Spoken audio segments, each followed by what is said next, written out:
Good morning, welcome to my new blog. তো তোমরা কেমন আছো? আশা করছি অনেক ভালো আছো, আমিও ভালো আছি। তো সকাল সকাল উঠে আমি আমার ঘরটাকে গুছিয়ে নিচ্ছিলাম এক তুড়িতে। তোমরা যেভাবে রিলসে দেখো ওভাবেই করার একটু চেষ্টা করছিলাম। তারপরে সব কিছু সমস্ত কিছু করে আমি আমার গোপালকে জাগাতে এসেছিলাম। মাঝে কিছুটা কাজ করেছিলাম, বাট আমি সেগুলো ক্লিপ নিতে ভুলে গেছি। কারণ আমি আগে তো সেভাবে কখনো ভিডিও বানাইনি, এই ফার্স্ট টাইম এত বড় একটা ব্লগ শেয়ার করছি। ঠিক আছে, এটা হচ্ছে ষষ্ঠীর দিনের ভিডিও। আমি করেছিলাম যেটুকু পেরেছি সেটুকুই চেষ্টা করেছি। কারণ হচ্ছে আমি তো সেভাবে প্রথমেই তো বললাম আমি সেভাবে কোনোদিনও ভিডিও বানাইনি। তো আমি যেটুকু মনে থাকে আমি সেটুকুই ভিডিও ক্লিপ নিই, বাদ বাকিটা ভুলে যাই। ক্যামেরা অন করতেই ভুলে যাই, ক্যামেরাটা সামনে নিয়েও। তো বাবা দেখি বাজার থেকে মাছ নিয়ে চলে এসছে, আর মা এদিকে প্যাকেট থেকে একটা একটা করে সব কিছু বার করে নিচ্ছিল, আর আমি ওইদিকে চিংড়ি মাছ বাবা কাটে ভরে দিচ্ছিল আর আমি পরিষ্কার করে নিচ্ছিলাম। আজকের দিনটা ছিল জামাই ষষ্ঠী। তোমরা অনেকেই হয়তো বুঝে গেছো যে এত মাছ ফাছ নেওয়ার একটাই কারণ, আজকে জামাই ষষ্ঠী, বাড়িতে জামাই আসবে বলে কথা, একটু তো স্পেশাল হতেই হবে না। তো এর মাঝেও আমি কিছুটা কাজ বাজ করে নিয়ে স্নান করে নিয়েছিলাম, পুজো করছি।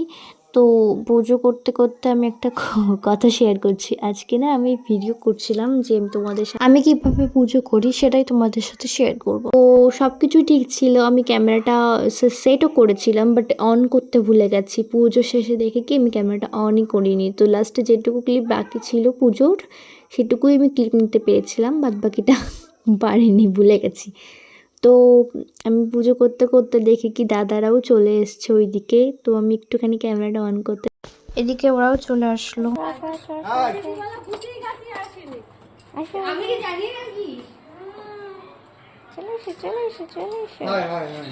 আর এদিকে আমি সমস্ত কিছু গুছিয়ে নিচ্ছি, ফল টল কেটে চিড়ে টিড়ে ধুয়ে সব রেডি করে দিয়েছিলাম। তো এই দেখো আজকে আমি এগুলো সাজিয়েছি। তারপরে হচ্ছে এসে বরণ, আর ওই পাশ থেকে আমি আর আমার ননদ মিলে ভিডিও বানাচ্ছিলাম। কারণ আজকে হচ্ছে জামাই ষষ্ঠীর, তাকে তো স্পেশাল কিছু করতেই হবে না, কারণ আজকে সেলিব্রিটি বলে কথা, তাকে তো ফটো ভিডিও তুলে দিতেই হবে। তারপরে মিষ্টি খাইয়ে আশীর্বাদ পর্বটা শেষ হলো। তারপরে দাদা হচ্ছে নিজেই খেয়ে নিচ্ছিল, অল্প খেয়েছিল আর বাদ বাকিটা আমি আর দিদি খেয়ে নিয়েছি। কি করব বলো। তারপরে হচ্ছে থালাটা তুলে দাও, থালাগুলো তুলে দাও। ফলের থালাটা বাটাটা দাদার হাতে তুলে দিল, মিষ্টির বাটাটাও দাদার হাতে তুলে দিচ্ছিল। থালাটাও তুলে দাও। আর দিদি থেকে ফটো তুলছিল, আমি থেকে ভিডিও বানাচ্ছিলাম।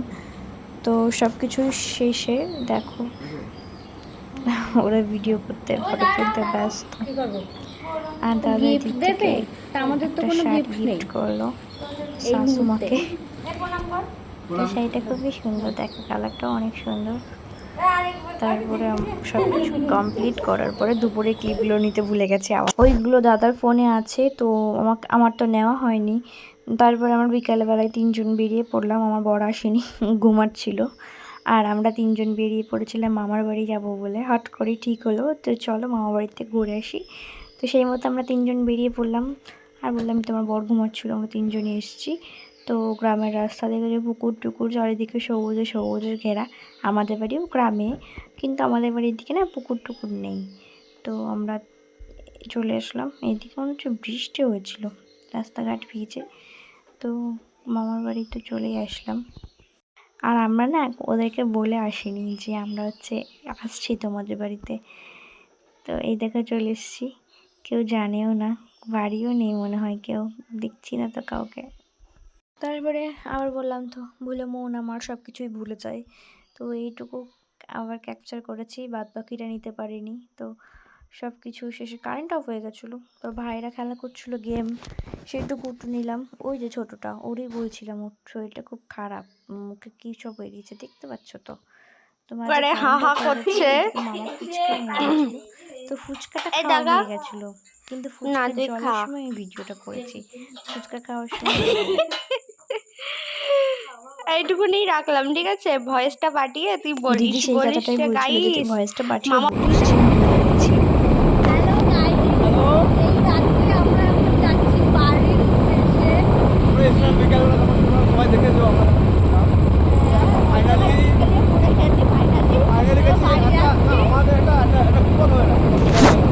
তিনজনই পড়ে গেছিলো মহাবীর থেকে বেরোনোর সময়, তো সেটা দাদা বলছে আমরা কীভাবে পড়েছি। রাস্তায় এত জল জমেছে না, সবাই টপ টপ করছে, যখন পাচ্ছে সে তখন পড়ে যাচ্ছে। তখন আমরা হট করে গাড়ির চাকা স্লিপে পড়ে গেছি,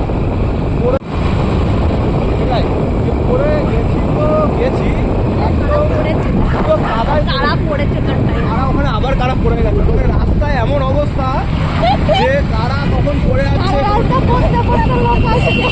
রাস্তা পুরো কাদা কাদা। মানে এই যে একটা আগে অনেক বছর আগে একটা ডায়লগ বলেছিল না, আজ আমি কাদা কাদা, তো রাস্তায় এরকম অবস্থা যে পুরো কাদা কাদা, যে যেখানে সেখানে পড়ে যাচ্ছে, রাস্তাটা এতই অবস্থা খারাপ।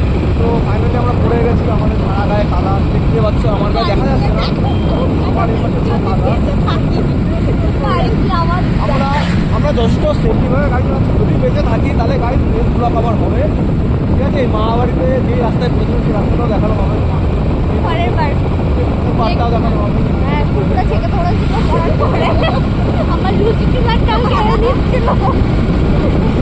দেখতে হবে লুচি ছোলা চালটা ঠিকঠাক আছে কিনা, কৌটো খুলে গেলে কাঁচা খাওয়া লুচি আর খেতে হবে না।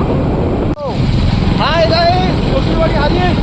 আমরা ফাইনালি চলে এলাম সাড়ে 10টার জামাই জামাই জামাই পরে যাবো কিন্তু আবার সেই ঈদের রাস্তা কিন্তু আলোর জন্য কেউ কোনো কমপ্লেন করবে না, কেউ কোনো মানুষ করবে না, আলো কম থাকে, আলো কম এখানে, আর যেখানে আলো কম বলে আজকে আমাদের সব জায়গায় আলো বেশি। এই আসতে